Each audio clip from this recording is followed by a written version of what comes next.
Assalamualaikum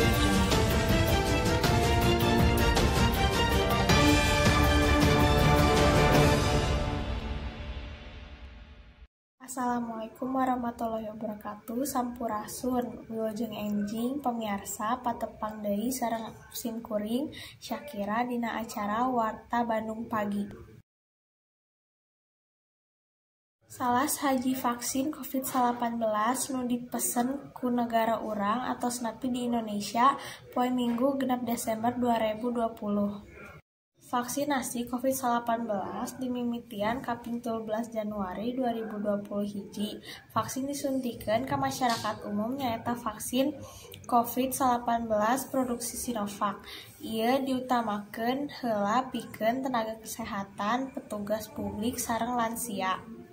Ayeuna vaksin COVID-19 ieu diharepkeun bisa nurunkeun angka nu katepaan COVID-19 di negara urang.